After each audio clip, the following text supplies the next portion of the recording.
এই যে দেখেন আজকে আমি কি নিয়ে আসছি রান্না করার জন্য। শাপলা। এই যে দেখেন শাপলা সুন্দর করে বাইছে কুটিয়ে সুন্দর করে নিয়ে আসছি।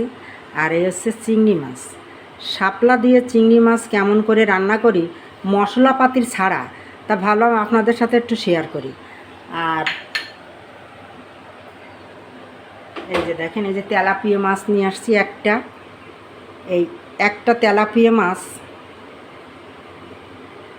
এই যে একটা তেলাপিয়া মাছ, এটাকে আমি চচ্চড়ি রান্না করব। এই মাছটা হবে শুধু কাঁচা কাঁচা চচ্চড়ি কেমন করে রান্না করি সেটাও আপনাদের সাথে শেয়ার করব। এই দুটো রান্না অল্প অল্প সময়ের ভিতরে হয়ে যাবে। এই যে দেখেন আমি পেঁয়াজটা দিয়ে দেবো। এই যে পেঁয়াজ কুটে রাখেছি, এনতে দুটোর মতন পেঁয়াজ, এই যে এতটুকু পেঁয়াজ আমি দিয়ে দেবো।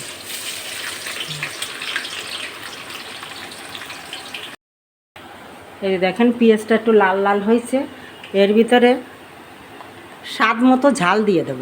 হ্যাঁ, যে যেমন ঝাল খেতে পছন্দ করবেন সে তেমন ঝাল দিয়ে দেবেন।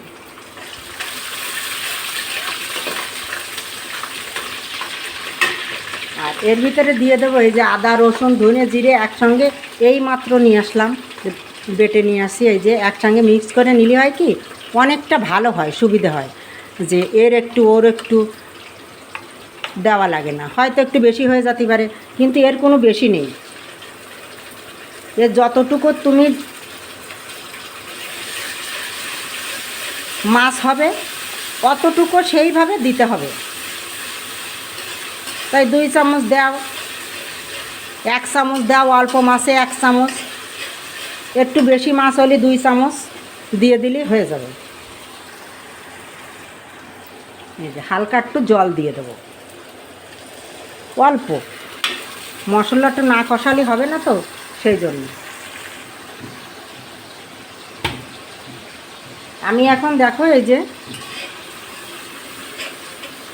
একটু নাড়াই চাড়াই, এর ভিতরে আমি এখন যা যা লাগবে তাই সেগুলো আমি দিয়ে দেবো। যেমন হলুদ লাগবে, লবণ লাগবে, লবণ দেবো স্বাদ মতো 1 চামচ, আর 1 চামচ হলুদ দিয়ে দেবো। মাছ তো কম, সেইভাবে হলুদ দিতে হবে, লবণ দিতে হবে, ব্যাস, আর কিছু দেওয়া লাগবে না। এই যথেষ্ট, আর কিচ্ছু লাগবে না, আর কিচ্ছু দিতে লাগবে না। এখন এটারে ভালো করে কষাইয়ে তেল ফোটা পর্যন্ত একটু নাড়ায় চাড়াতে হবে। এই যে দেখেন আমি এখন এই মাছটা ওর ভিতরে দিয়ে দেবো, একটা তেলাপিয়া মাছ। এখন একটু নাড়ায় চাড়াইয়ে এর ভিতরে জল দিয়ে দেবো। যেহেতু আমার সব কিছু দেওয়া হয়ে গেছে, আর কিছুই দিতে লাগবে না। এখন মাপ মতন এর ভিতরে জল দিয়ে দেবো, মাছটা সেদ্ধ হওয়া পর্যন্ত। একটু মাছটা নাড়ায় ছাড়া না দিলে, যেহেতু এটা কাঁচা রান্না করব, ভাজে রান্না করতেছি না,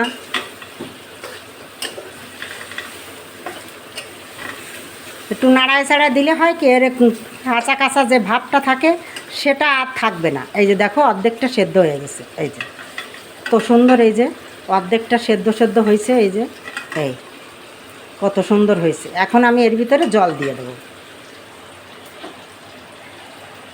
একটু নাড়ালি চাড়ালি হয়ে যাবে।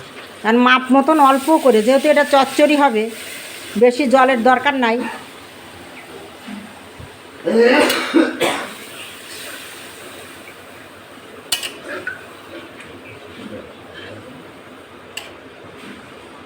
এই জলটা দেওয়া হয়ে গেল, আমি এখন এটাকে ঢাকা দিয়ে দেবো। ঢাকা দিয়ে রান্না করি, নামানোর পরে দেখাচ্ছি কেমন হয়েছে। এই যে দেখেন আমার তেল গরম হয়ে গেছে, আমি এখন শাপলাটা রান্না করব। এই যে একটার মতন পেঁয়াজ দিলাম, তেল দিছি,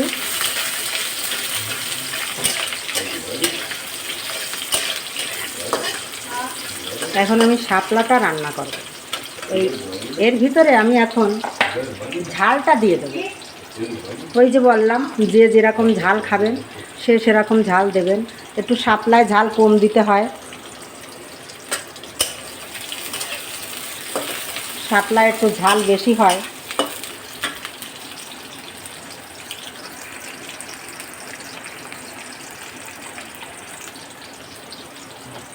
আর ওই ঝাল পেঁয়াজের মতন ঝাল পেঁয়াজের ভিতরে আমি এখন এই মাছটা দিয়ে দেবো। মাছটা একটু ভাজা ভাজা করব। হলদি লবণটা আগে দেব না, আগে মাছটা ভাজা ভাজা হোক তারপরে দেব। শাপলা আবার লবণ বেশি হয়ে গেলে খাওয়া যায় না, মাপ মতো লবণ দিতে একদম ঠিকঠাক। মাছটারে একটু ভাজা ভাজা করব। এই যে দেখেন আমি এখন হলদিটা লবণটা দিয়ে দেবো। এই যে চিংড়ি মাছটা হালকা ভাজা হবে, বেশি না। মেলা ভাজলে আবার মাছটা শক্ত হয়ে যাবে, খাওয়ার সময় ভালো লাগবে না। এই যে হালকা, কিন্তু লবণ দিয়ে ভাজা যাবে না। লবণ দিলে চিংড়ি মাছের ভিতরে ঢুকে গেলেই আবার শাপলা ভাজিতে মজা লাগবে না। এখন আমি লবণটা স্বাদ মতো দিয়ে দেবো। এই যে যতটুক শাপলা সেইভাবে লবণটা দেবো। আর একটু হলুদ দিয়ে দেবো। এই যে আধা চামচের মতন একটু হলুদ দিয়ে দেবো। আর কিচ্ছু দিতে লাগবে না, একদম এই যে চট দলজি রান্না। ভাত থালে বেড়ে নিয়ে শাপলা ভাজি করে খাওয়া যায়। এই যে এখন আমি এই শাপলাটা ওর ভিতরে দিয়ে দেবো। এই যে দেখেন, এই যে কোনো জল টল কিচ্ছু নাই। এই যে সুন্দর, এই যে এখন আমি এর ভিতরে দিয়ে দেবো। জল দিতে লাগবে না, এই শাপলার যে জল গলবে ওতেই হয়ে যাবে।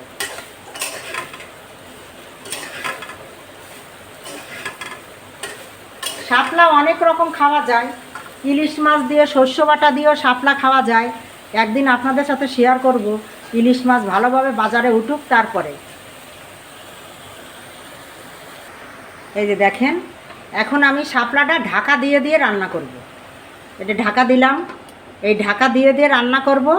এই শাপলা ভাজি হয়ে যাক, মাছ চচ্চড়ি হয়ে যাক, কেমন হয়েছে আপনাদের সাথে শেয়ার করব। এই যে দেখেন, মাছ চচ্চড়ি করলাম সুন্দর করে, আর এই হচ্ছে শাপলা ভাজি করলাম। সব কিছু আপনাদের সাথে শেয়ার করলাম আমার মতো করে। এরকম কোনো মশলাপাতি কোনো কিছু লাগবে না।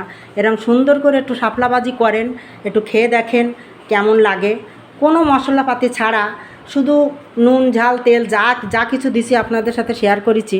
আর এ হলো মাছ চচ্চড়ি, তেলাপিয়া মাছ কাঁচা চচ্চড়ি, তাও আপনাদের সাথে শেয়ার করেছি। অল্প একটু লাগছে মশলা।